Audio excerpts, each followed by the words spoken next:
I'm Leigh Parton, and this is my presentation on professional development. Professional development can be defined as continued learning opportunities that improve characteristics, skills, and knowledge of important new material to teachers and administrators. Professional development has been in education for decades. It has changed many times throughout the educational structure reforms and is continuing to change every day. Professional development is the key to linking the design and implementation of the educational reforms to the success of the reform efforts in education. Although some approaches during the late 1980s and early 1990s were the sit-and-get approaches, many administrators believed that these one-day seminars were what worked best for their. Since the 2000s began and No Child Left Behind Act, many of the one-day conferences or short-term workshops have been terminated due to the law that any professional development funded by this act has to have continuance and follow-up. Even with all the different approaches, changes, and controversy over professional development, there's a new era among us. Online professional development has grown in the 21st century. What is professional development used for? It's used to improve weaker teachers' effectiveness, to change concepts and expertise among teachers and administrators. It is used to get everyone up to date on recent changes. It is used to help schools develop and apply new teaching strategies to make it possible for individuals to apply changes to the curriculum and to update teachers and administrators' skills and approaches to the new development of new educational advances. Yes? Do you think that continuing education could be used as a professional development opportunity? I do, as long as the as long as the professional development and the continuing education is like subject-based. If my sister is a PE teacher, and her master's is in reading and literacy. Therefore, it doesn't really help in her everyday teaching. However, in the summer, she does summer school, and she does reading with the special education, and that way she does get to utilize her master's degree. So I think, yes, it can be, but it not always is. Anything else? There are many types of professional development. One is the consultation. It is the type of professional development when concerns over problem solving is addressed by a group of individuals.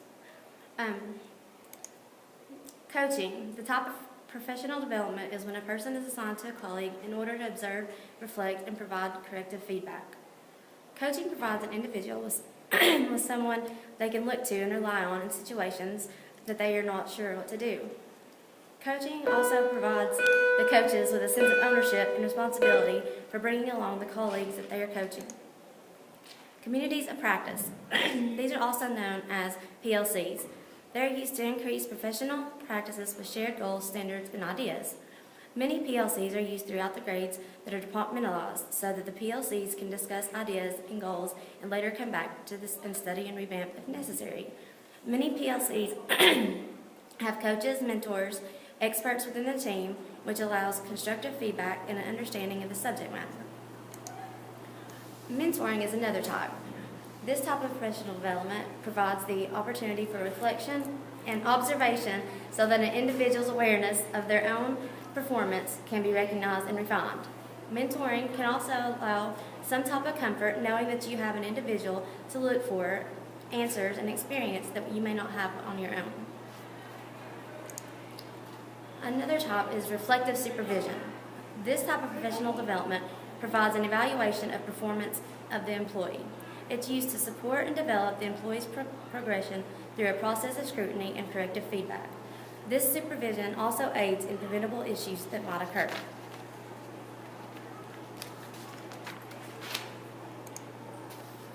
The two biggest...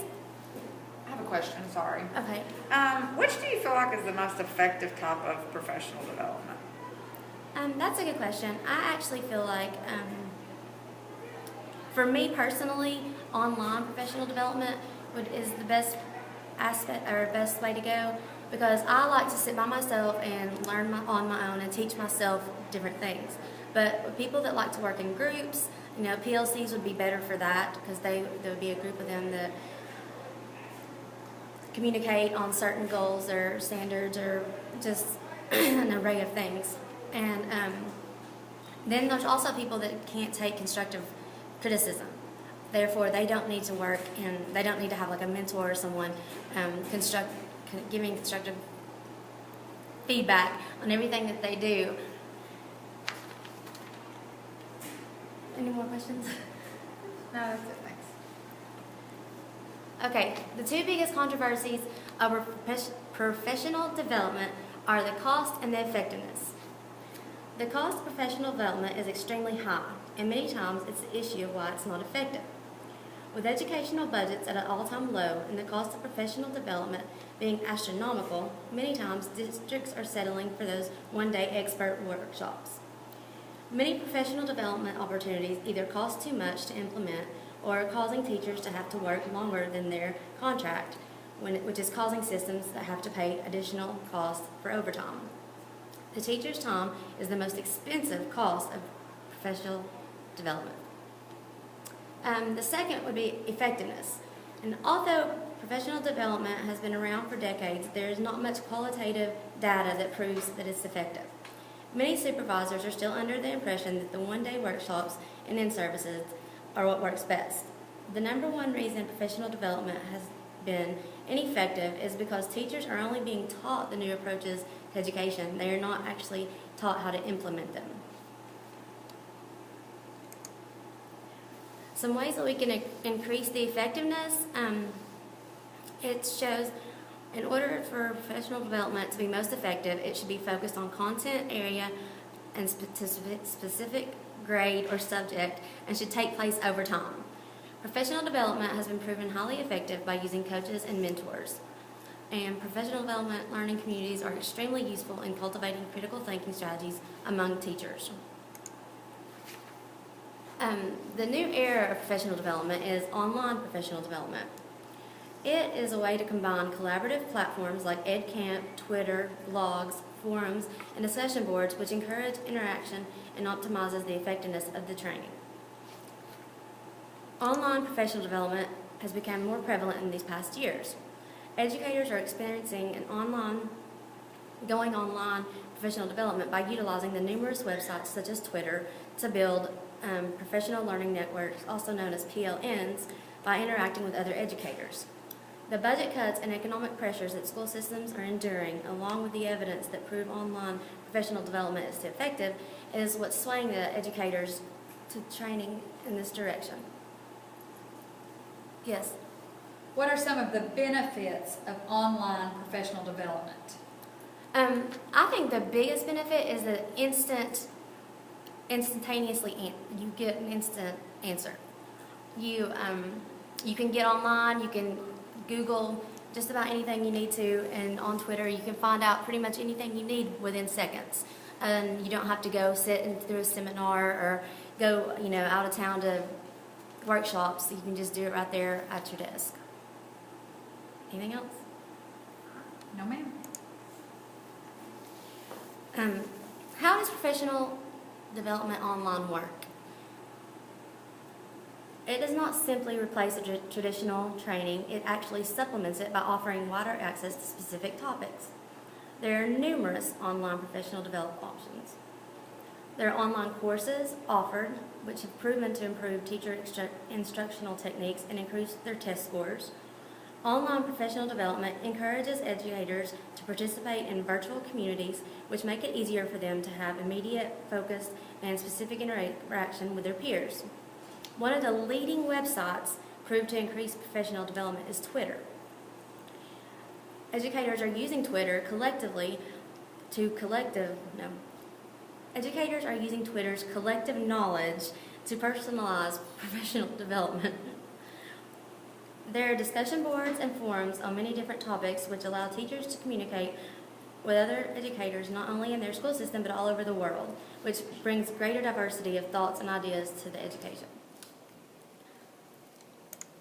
The good and the bad of online professional development. I would say one of the best things about it is that research shows that by taking online professional development courses that focus on teacher-specific content, in which will have a positive effect on teacher instructional practices and knowledge of the new material. Another one is that teachers' participation in online professional development significantly improves the student outcomes. Also, online professional development allows educators to engage in professional development anywhere that there's internet. There are a couple bad things about it, though. I do feel that online professional development proves to be very effective. However, it causes less actual educator-to-educator in-person interaction, which can be good and could be bad depending on the type of person that you are. Another negative thing about online professional development is that the educator is completing the professional development on their own, which makes it easy for them to simply skim through the information and not pay attention to what they need to be listening to.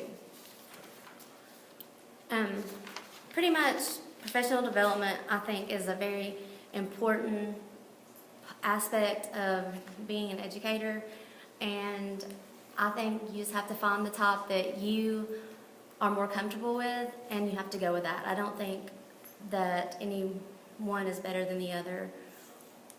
I just think you have to choose for yourself. Thank you for listening to my thing.